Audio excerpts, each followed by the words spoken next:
Hola gente, ¡feliz año nuevo! Espero que este 2024 sea fantástico para todos. Aquí Deyandro de fiesta con ustedes con el episodio 18 de la serie del Zoo Botánico de Jerez en Planet Zoo. Continuamos la zona de Asia y Australia con un nuevo integrante, un primo nuestro oriundo del sudeste asiático. Os hablo gente del macaco cangrejero, Macaca fascicularis. Enhorabuena a la suscriptora Lidia Urbina Campos 7234 por adivinarlo. Y muchas gracias a todos los que participasteis en los comentarios. Seguro que el animal del siguiente episodio conseguís adivinarlo. Y sin duda animo con todas mis fuerzas a quien no haya participado aún para que lo haga. Aquí os dejo las opciones. ¿Cuál creéis que será? Os mencionaré si lográis acertarlo. Pues bien, resulta que este cercopitécido, o mono del viejo mundo, que en el juego he tenido que utilizar al macaco japonés, porque ya sabéis, en Planet Zoo la diversidad de primates luce por su ausencia. También está en el Zoo de Jerez, pero en unas condiciones que dejan mucho que desear. Solo basta con ver su jaula real, un rectángulo enano de malla, hierro y hormigón completamente pelado. Y tengo dudas sobre si sigue estando en el zoo. Pero tranquilos, la cosa hoy va a cambiar. Esta pesadilla de jaula está situada en esta zona del zoo, que lamentablemente será protagonista de varios vídeos, porque no solo los macacos sufren este lugar, ya lo veréis. De hecho, en los episodios del lobo ibérico, el mono capuchino llorón, el caimán del Mississippi ya la vimos.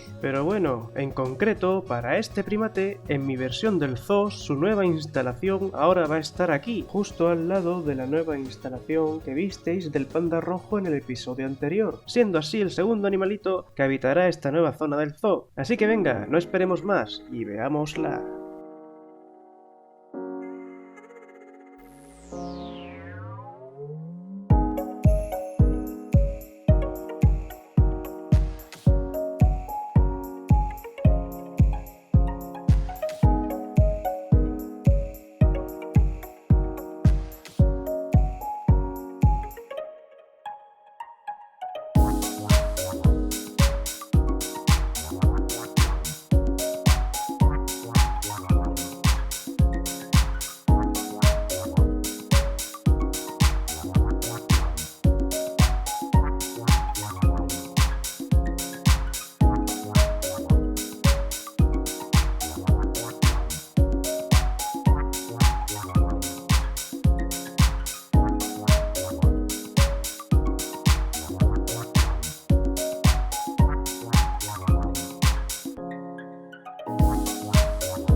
Pues esta sería la nueva instalación de los macacos fantasma.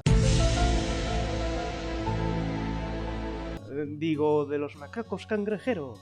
En serio, a veces flipo con el hitbox de este juego. ¿Qué os ha parecido? Decídmelo en los comentarios. Pues bien, hablemos de por qué la he hecho así. En primer lugar, en este sitio, en la vida real, hay un edificio grandecillo con un estilo similar al del restaurante real y que utilizan en el zoo como baño. En mi versión del zoo, sin embargo, como habéis podido ver, lo he convertido en el refugio de los macacos cangrejeros, en el que, si entramos, encontramos dos habitáculos independientes, uno pequeño para introducción de individuos nuevos o separación temporal de individuos conflictivos o enfermos, y otro más grande, que sería el principal refugio de la instalación, y que cuenta con dos salidas a diferentes alturas para evitar el bloqueo de estas si los macacos se pelean. Aquí dentro, además, he puesto algunas estructuras de escalada y unas cajas con cartones para que puedan acostarse en ellas, así como calefacción para el invierno, y al igual que en el refugio del panda rojo, mini compuertas en cada puerta para poder alimentar a los macacos sin tener que entrar en cada habitáculo. Y hablando de compuertas, las que separan el refugio del exterior de la instalación se controlarían desde fuera. En concreto, si salimos, pasamos la caja del extintor y giramos a la derecha, llegamos a esta esquina, desde donde los cuidadores pueden observar a los animales y el correcto funcionamiento de dichas tres compuertas, que accionarían con estos interruptores. Pero bueno, tras el refugio, tocaría ver la instalación. Para ello, volvamos al camino principal y sigamos avanzando. Como podéis ver, a la derecha estaría el muro de la instalación del panda rojo, que da también al muro de la instalación del macaco cangrejero. Esto no estaría solo pensado para aislar de los visitantes y dar mayor privacidad, sino también para separar a ambas especies entre sí, que os recuerdo que los pandas rojos son muy tímidos. Eso sí, ambos se pueden seguir asomando por encima subiéndose a sus respectivas plataformas de escalada, pero de esta forma lo dejas como opción para el animal y no como una imposición.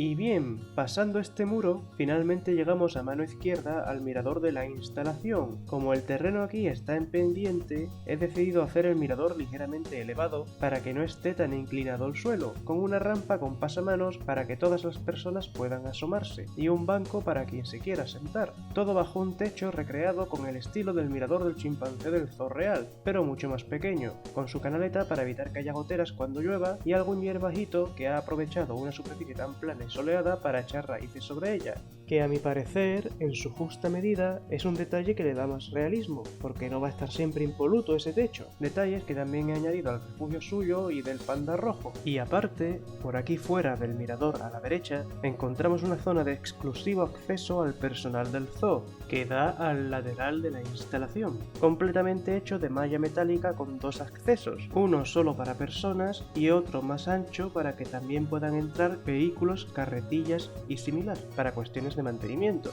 y todo adornado con varios ficus de la especie Ficus benjamina, que he hecho yo usando varios juveniles del castaño de Brasil, Bertholletia excelsa, árbol que sí está en el juego. Pero bueno, visto el exterior, ahora entremos en la instalación. Lo primero que encontramos es que está todo el techo mallado. He tenido que hacerlo así porque si no los macacos se escaparían del zoo trepando, y no es plan de que se vayan de excursión por Jerez, pero les he dado más de la altura mínima recomendada, que son 3,5 metros, y junto con los casi 300 metros cuadrados de la instalación, es sin duda mucho más grande de lo que tenían antes.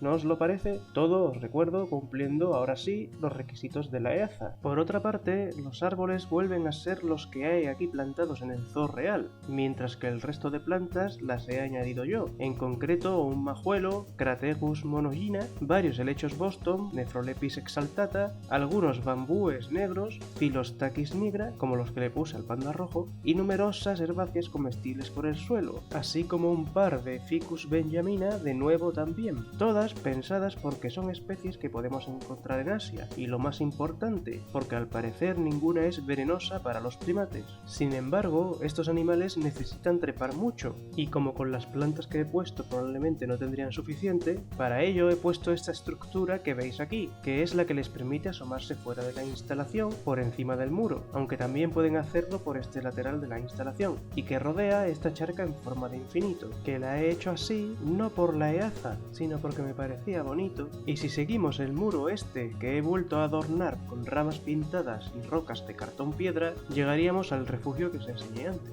Y para terminar, si regresamos y nos fijamos en el mirador, este tiene su base adornada con palos y rocas, para también evitar que los macacos se acerquen más de la cuenta. Que eso sí, importante, que ninguna roca sea real en cualquier instalación con primates, pues podrían usarlas para romper el vidrio y escapar, que son expertos en ello. Y fin, esto sería todo de esta nueva instalación. Espero que os haya gustado mucho. Ya sabéis, demostrádmelo dándole al like, suscribiéndoos, apretando la campanita y comentando. Nos vemos en el próximo vídeo. Muchas gracias a todos. Hasta pronto.